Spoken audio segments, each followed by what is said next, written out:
Hello friends. आज का मेरा टॉपिक कर्ण ज्योतिर्गणित ग्रह लाघव में यूनिट 2 रविचंद्र स्पष्टाधिकार में स्पष्ट चंद्र साधन प्रकार अर्थात स्पष्ट चंद्र का साधन करना है। अभी तक जो आपने किए थे उसमें मध्यम चंद्र मिला था, स्पष्ट चंद्र नहीं मिला था। उसे हम मध्यम चंद्र से फिर हमने मंद स्पष्ट चंद्र साधन किया था, लेकिन स्पष्ट चंद्र का साधन अभी करने जा रहे हैं त्रिफल संस्कृत चंद्र की सहायता से। इसका जो श्लोक बुक में दिया है वो है विदोह केंद्र दोर्माग छुन निप्ता से लेके ताभ्याम तक। इसका जो फार्मूले बन रहे हैं, इस श्लोक से इतने सारे फार्मूले बने हैं और उनसे जो स्पष्ट चंद्र प्राप्त होगा वो कैसे मिलेगा देखते हैं।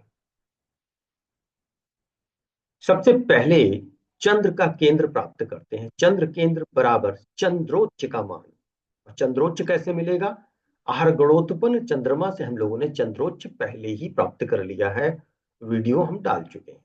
तो चंद्र केंद्र बराबर चंद्रोच्च माइनस त्रिफल संस्कृत चंद्र, जो कि जस्ट इससे पहले का वीडियो है। तो चंद्रोच्च माइनस त्रिफल संस्कृत चंद्र से चंद्र केंद्र मिला। दूसरे पॉइंट पे हम चंद्र केंद्र का भुज बनाएंगे। भुज बनाने का तरीका भी हम बता चुके हैं, वीडियो पड़ चुका है।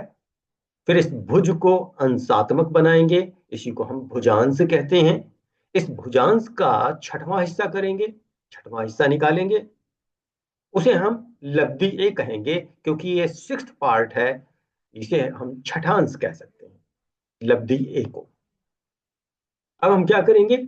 अगले स्टेज में 30 में से इस लब्धि को घटा देंगे तो शेष ए मिलेगा। अब इस शेष ए को लब्धि ए से गुणा कर देंगे, उसी छठांश वाले से। तो शेष ए गुणे लब्धि ए बराबर गुणनफल ए प्राप्त हुआ।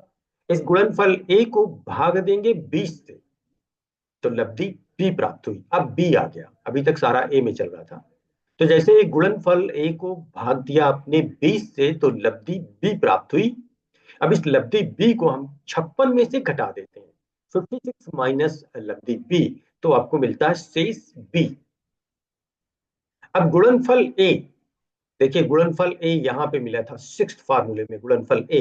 इस गुणनफल ए को कन्वर्ट करना है विकला में, और इस विकलात्मक मान को फिर हम भाग देंगे शेष बी से। इसी शेष बी से हमने भाग दिया, तो हमने गुणनफल ए लिया, जिसको विकला में कन्वर्ट किया, उसको भाग दिया शेष बी से, छठे को आठवें वाले फार्मूले से भाग दिया, तो आपको मिलेगा लब्धि, जो कि अंशात्मक होता है, राशि अंश कला विकला में होगा ये।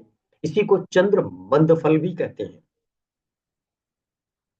यहां हम लिखा है कि बनाए इफ नीडेड, अगर जैसे अंश का मान बहुत ज्यादा है, 30 डिग्री से ज्यादा है, तो हम उसको क्या करते हैं? 30 डिग्री से ज्यादा होने पे उसको राशि में कन्वर्ट करने के लिए 30 से ही भाग देते हैं, जिससे कि राशियां प्राप्त होती हैं। और अगर राशियां 12 से ज्यादा मान प्राप्त हो रहा है, तो फिर उसको 12 से भाग देके शेष को प्राप्त करते हैं, शेष ही राशि होता है। ये भी हम पीछे बता चुके हैं। तो आपको जो लब्धि मिली वो चंद्र मंदफल मिला। अब क्या करना है? यह चंद्र मंदफल यदि मेष से कन्या तक है तो पॉजिटिव, यदि यह चंद्र मंदफल तुला से मीन तक है तो नेगेटिव। अब इसकी सहायता से हम प्राप्त करेंगे स्पष्ट चंद्र। कैसे? स्पष्ट चंद्र बराबर त्रिफल संस्कृत चंद्र, जो इससे पहले वाले वीडियो में हम आपको बता चुके हैं, उसमें जोड़ना या घटाना है इस चंद्र मंदफल को, उससे आपको स्पष्ट चंद्र प्राप्त हो जाता है।